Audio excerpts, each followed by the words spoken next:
Hello, fellow Who, and welcome to Mr.Who Reviews. Today we're in Doctor Who, the Unquiet Dead. And last time the Doctor brought the Rose to the future, and in this he's bringing her to the past. Yeah, he was going for 1860, but they're actually in 1869.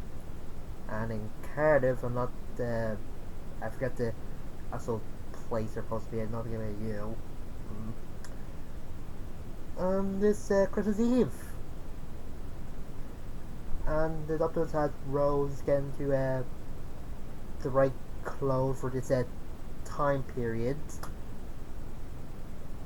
And in Cardiff, there's dead bodies walking around.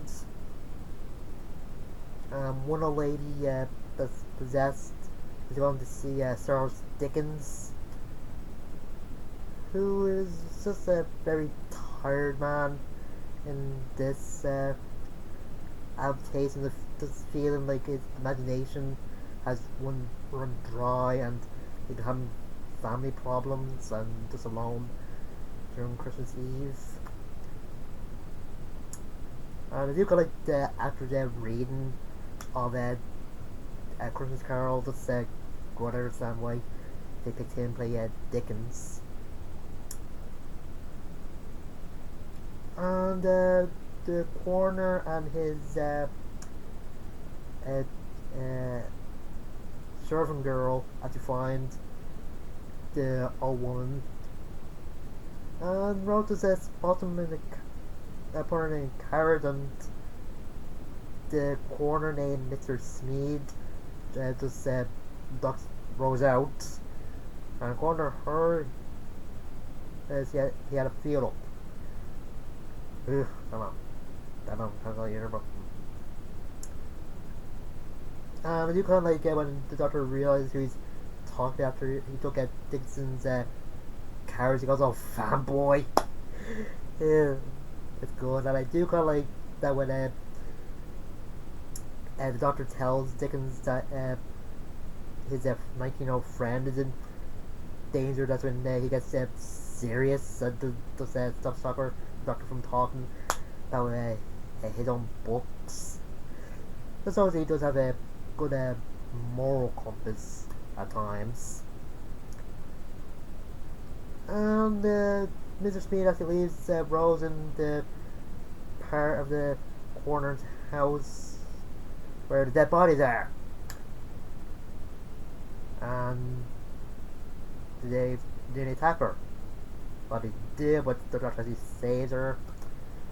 So it turns out these gas-like creatures are inhabiting dead bodies, and the creatures are called Gelf. And after the doctor has a servant maid named went up to a seance, the Gelf just tells them why they're like this, and it turns out because of the Time War. Yeah, that just gets Doctor being guilty, and does him and Rose get into an argument whether or not to let the Gelf inhabit bodies. I'm not think they still, but Rose thinks they just leave the bodies and respect them even in death. And doctors say to Rose if she has a donor card, it might be a different thing, but it is similar, and you can see the points of the reasons the Doctor and Rose are for and against the whole thing. And turns out the Gelf need Gwyneth to go to the part of the house that's strongest with the rift to let them through. Rose don't want to do that, but the doctor wants to save the Gelf since they say that they're short in numbers, and that's why they're having bodies.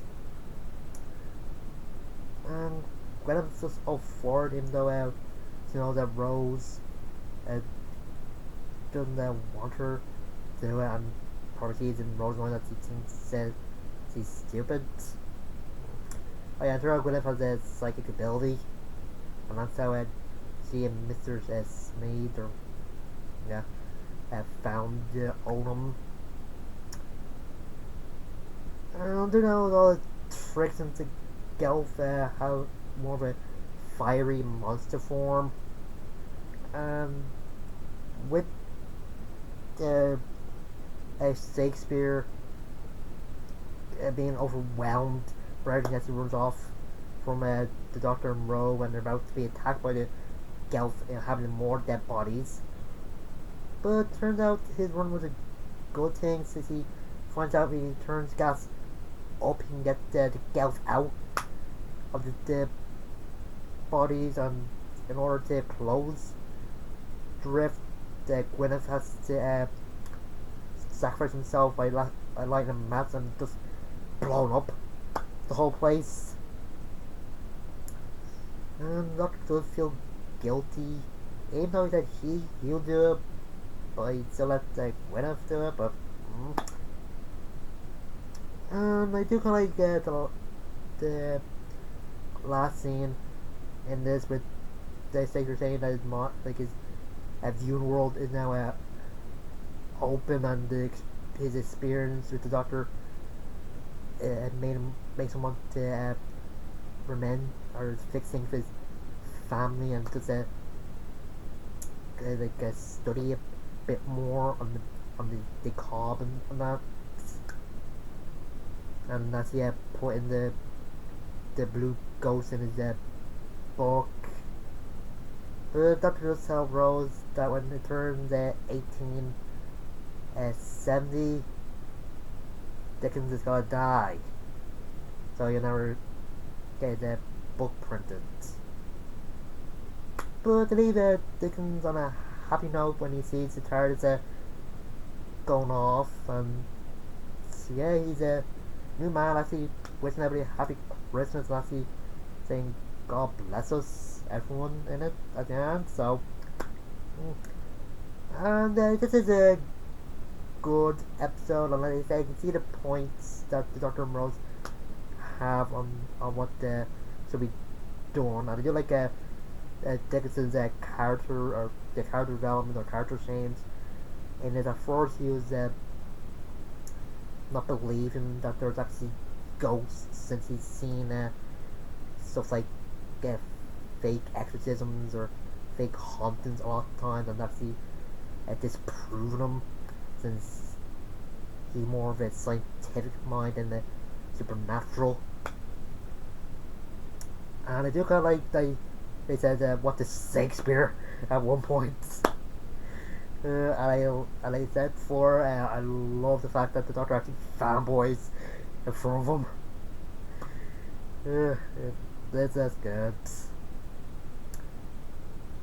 And kind of like the actor playing Gwyneth, it makes sense why they bring her back as Gwen Cooper in Torchwood and in Journey and the 10th Doctor, as he points out or makes a reference to this episode when he asks if Gwen comes from an old Cardiff family.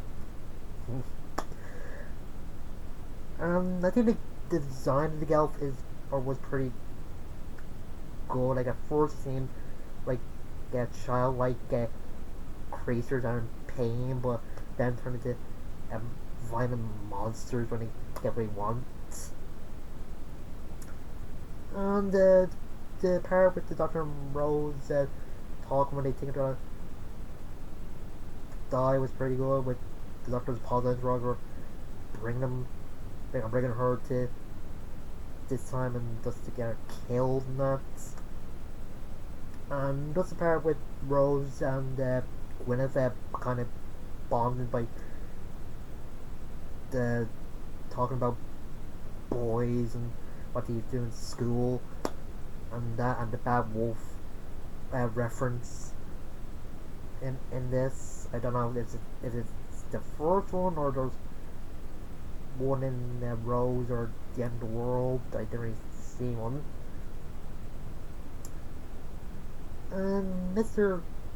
Filch was okay character. Didn't seem like an evil sort of person. Just trying to keep the fact that the dead bodies are come back to life a secret, and he doesn't like the way the house is directed the job. And I do kind of like when he calls the dead people stiffs and just questions of him. The unfortunate is very good. And I do got like that Rose is getting out to him for everything that he's done to her and that. Don't know. This is actually the first episode written by Mark Gatiss, and it is pretty good. But I think the future episodes that he writes are just like okay or a little forgettable or whatever. It is Lantern. Yeah, that wasn't that good. I don't know. And next time the Doctor brings Rose back home, but it's a bit late. And next time will also be the first of the two powers for the season, so that'll be good. And next time, I'll see you guys later.